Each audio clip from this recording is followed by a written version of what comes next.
That's it. We're now joined by Baylor Director of Athletics, Mack Rhoades. Mr. Confetti. That's your nickname.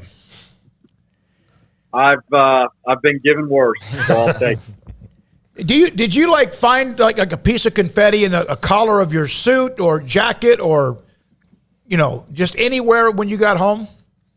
I had a few pieces like in the collar, but people actually pointed them out to me as I was leaving the arena. So thankful to that, because I actually walked into HEB after the women's championship. So okay, all right. So here we are, tournament time. Then the NCAA tournament next week. It's great to know you got two teams. Both could be number one seeds. Obviously, work to do in Kansas City. And did you ever truly believe you could have all three, football, men's and women's basketball, holding championships in the same calendar year? Yeah, I don't know that I ever truly thought about that. Certainly, it's grateful that it's happened, and I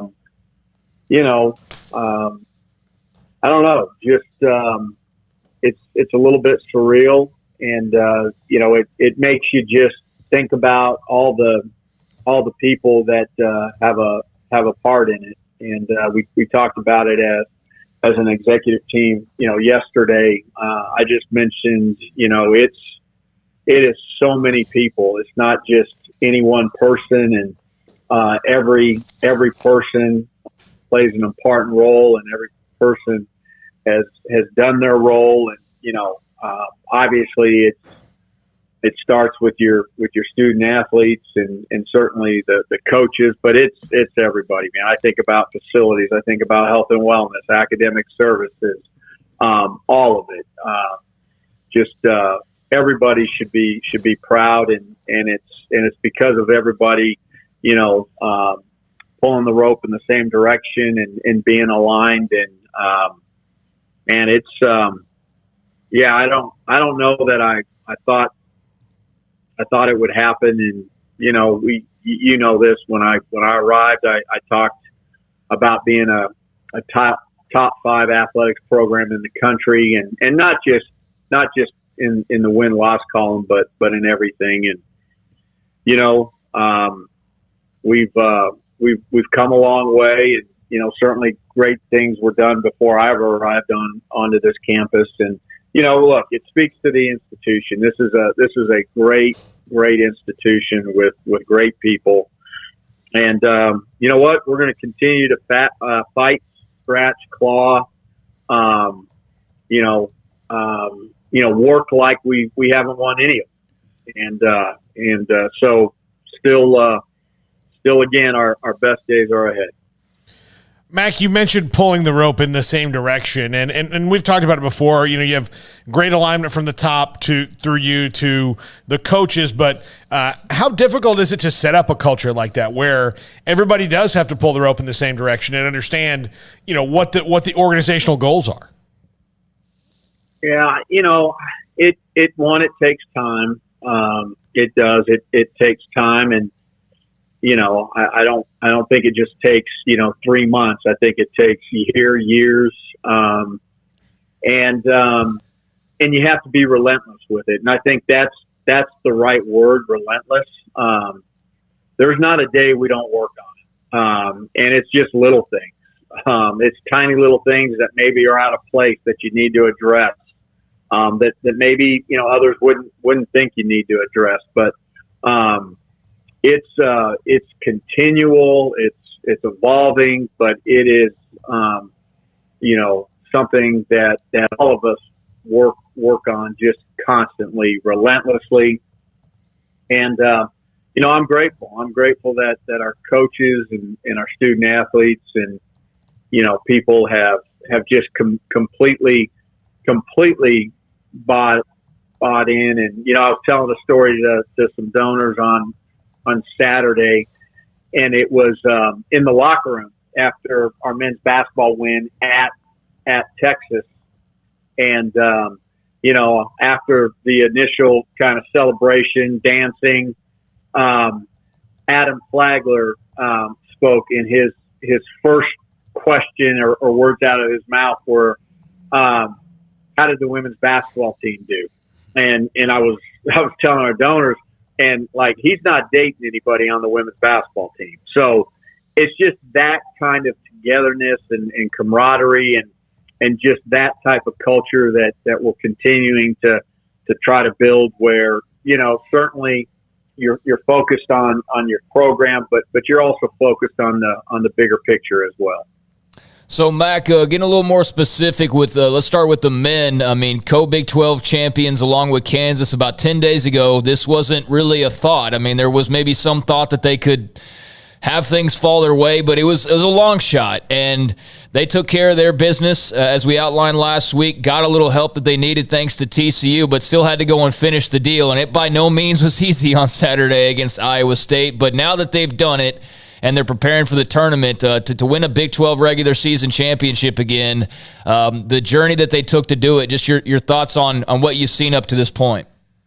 Yeah, incredible. You know, those last three games, the Kansas game, the at Texas game, and then the Iowa State game, like, all three of those were battles. I mean, just battles. And just the way our young men competed, just tremendous, just this will to win, and, you know, never any excuses. And I think when you look at the course of the season, you know, the highs and the lows, and you know, just navigating the injuries and the different lineups from night to night, never an excuse. And, you know, I think, you know, Scott's optimism and just the way he handles adversity really led the way and set the tone. And by the way, you know, I was so happy, you know, for him to be voted by the Big 12 coaches as Big 12 Coach of the Year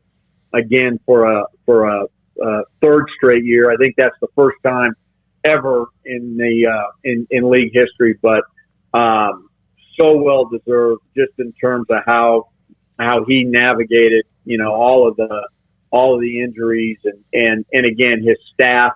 You know, I think his staff, I really believe this, that they are the best in the country, and I know Scott would tell you that. But just a tremendous year, and now an opportunity to, you know, to compete for the tournament championship, and then, you know, hopefully go on to the NCAA tournament as a number one seed. And then, of course, we know what the women did and just streaked down the stretch after the 0-2 start. Was there ever a time after a loss or when things were a little bit tough, did you ever go to sleep one night and go, I wonder if she's going to get it done, referring to Nikki? No, I never thought that. And I really didn't. I know that's easy to say now, but no, I never did. You know, Nikki and I had, you know, I don't know, 1, 2, 3 conversations about just being focused on culture and not, you know, worried about the results. And again, she is one tough person, and in her resolve just to continue to fight through, you know, all of it, some of the naysayers and, you know, team not playing well initially and still, you know, buying into, you know, just what they were doing defensively and offensively, and again, speaking to the culture. But she did, you know, she did an unbelievable job. I think it's one of the best coaching jobs in the country, hands down. And glad I was really happy when she was named a Naismith Coach of the Year semifinalist today, because that is so well deserved. And, you know, that our team right now is playing at a really high level, and, you know, that doesn't you know, mean anything. You got to keep doing that and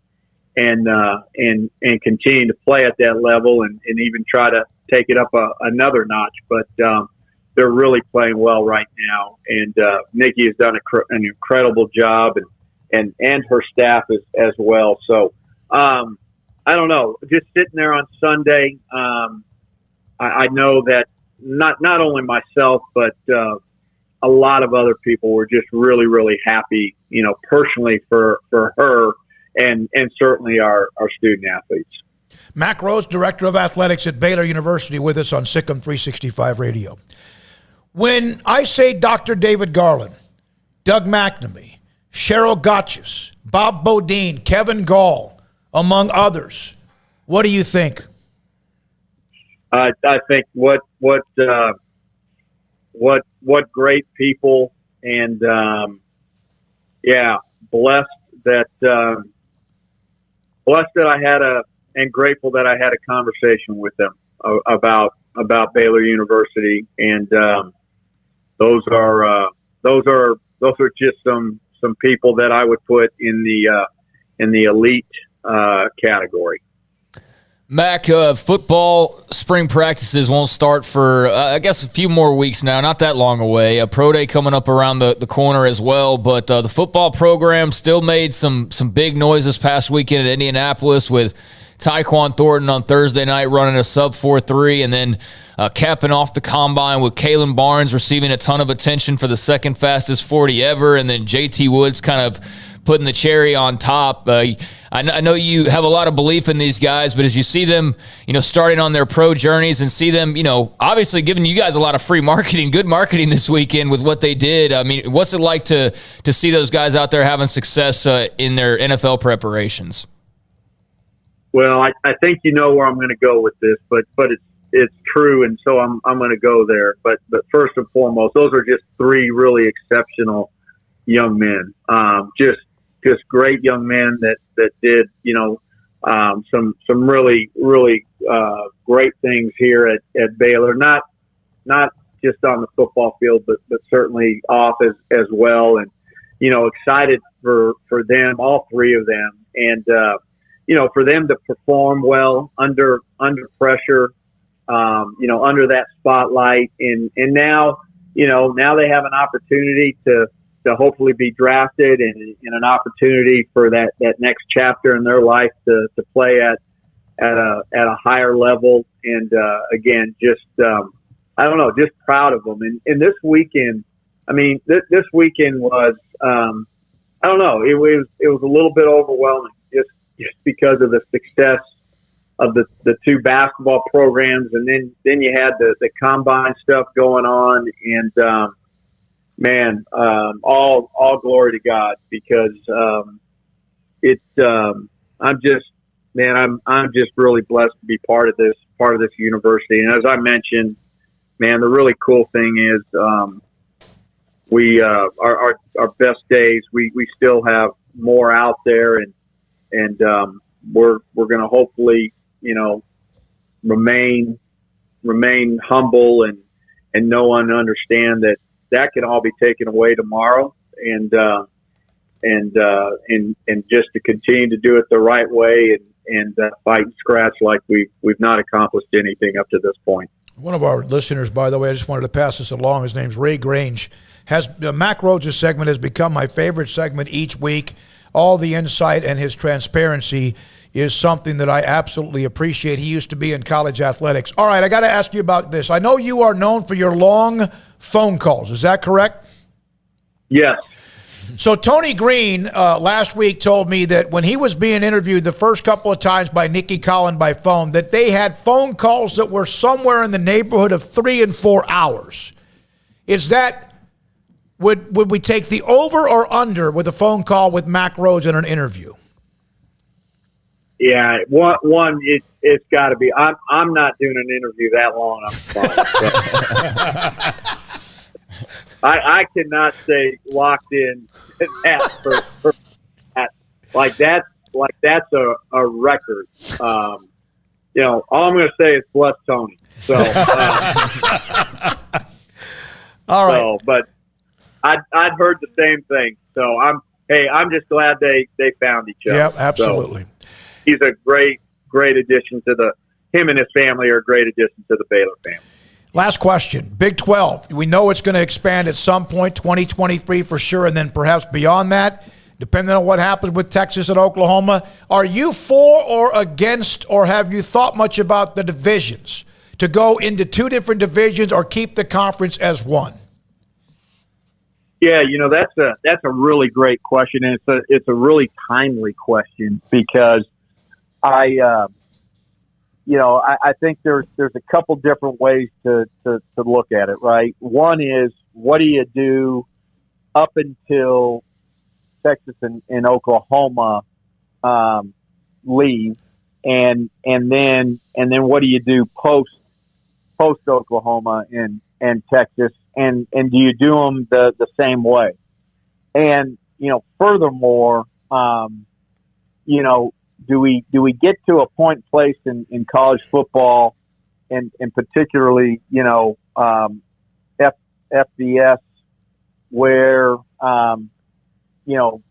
there are divisions to determine a championship, and right now there's current legislation that says you have to have the two divisions, depending upon how many teams you have, and I just think here in the future you may see that go away and really leave it up to each conference on how they want to decide and determine their champion. And so obviously, because we only had 10 teams, and we were able to get a waiver, and everybody plays one another, and not having the divisions. So my guess is we'll probably get to a place where, at least initially, we have divisions, but 25 and beyond, I don't know. It'll be interesting. I'm not going to sit here and say, we're absolutely going to have divisions, because I don't know that. I could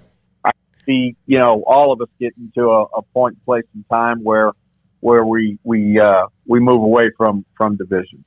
I know it's out of your hands. It's a State Department issue, but is there any type of discussion at all you guys have had about Brittany Griner and Russia and being detained?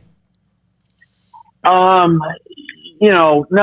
that I can share, but certainly, we're all worried. And I know that, and she's in our prayers, and, both her and her family, and, obviously her safety and is of great concern, her well-being, but, praying for her, and, just, hoping that, there can be some resolve here in the very, very short term. So, I just ask all of the Baylor family to lift her up in their prayers. Thank you, Mack. Appreciate it. Have fun in Kansas City. Good luck, and we'll see you very soon. Mack Rhoades, Baylor Director of Athletics, with us Tuesday on Sic'Em 365 Radio. Craig Smoke's Off the Radar is next. From the first